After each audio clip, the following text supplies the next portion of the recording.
No, muinsuskaitse on distsipliin, mis justkui peaks olema hästi konservatiivne ja peaks muutuma väga vähe, aga on selge, et ta ajas muutub ja kui me püüame selle eest nagu silmi sulgeda või pead liiva alla peita, et see ei aita kuidagi asja edasi.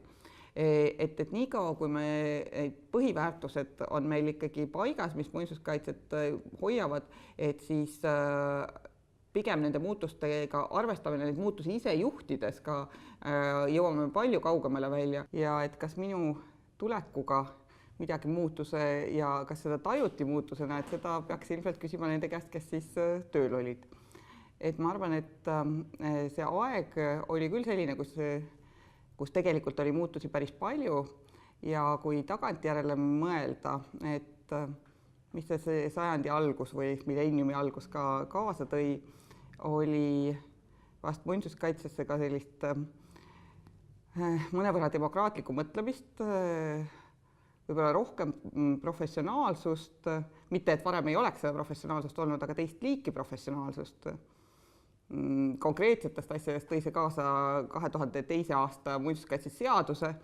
Seaduse muutmise juures oli kindlasti see mõte, et laiendada seda arusaamispärandist või õigupoolest see arusaamine laiemast pärandist oli hakanud juba tekkima ja seda püüti siis ka sinna seadusesse sisse kirjutada. Sai väga selgelt välja toodud ka see, et me peame tegelema sisupoolega, et me peame tegelema restaureerimisega, et restaureerimise osakond tookord sai eraldi loodud, aga ka see, et nende mälestiste sisuline pool, nende uurimine, nendest arusaamine ja ka nende siis inimestele arusaadavaks tegemine. Propagandat hakati tegema kindlasti palju rohkem, kui seda varem oli tehtud. Ja nendest siis muinsuskaitse aastaraamat on see vast, mis on kõige püsivamaks jäänudki ja millel vast on kõige suurem mõju praegugi.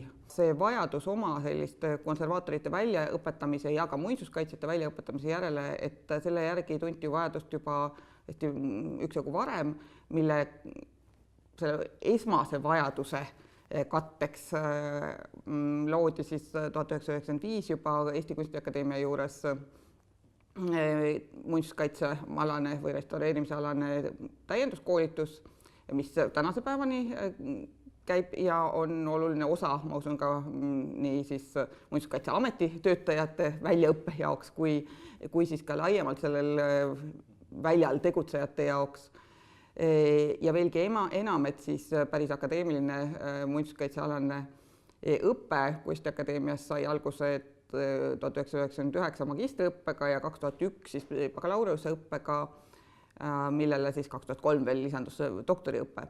Aga et see andis tõesti võimaluse siis meil endal kodus ehk siis Eestis välja õpetada inimesi muinsuskaitse professionaalideks. Sellel on tegelikult väga-väga suur roll, et meil oleksid paigas need põhiväärtused, põhilised arusaamad ka filosoofilises plaanis, et mis see on, millega me tegeleme, miks me sellega tegeleme. On need otsustused kaalukamad, nad on objektiivsemad, nad on ratsionaalsemad. Et selles mõttes minu meelest on see väga-väga oluline. Mida see on muidugi ka juurde andnud, on see, et on vähe situatsioone, kus on ainult üks õige vastus.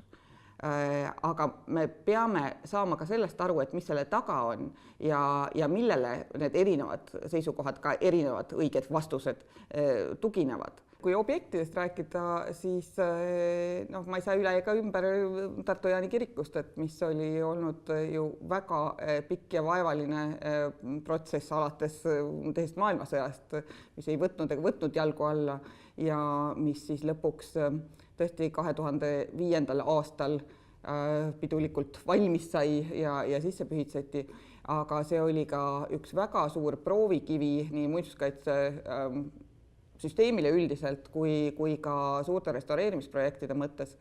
Et kui mõelda, et mis see võiks olla, mis võiks kõige rohkem muutuda või millele peaks nagu tähelepanu pöörama, siis ma ikkagi ja väga usun sellesse, et inimesi tuleb harida ja see on see, kus me ei saa iial liiga palju teha.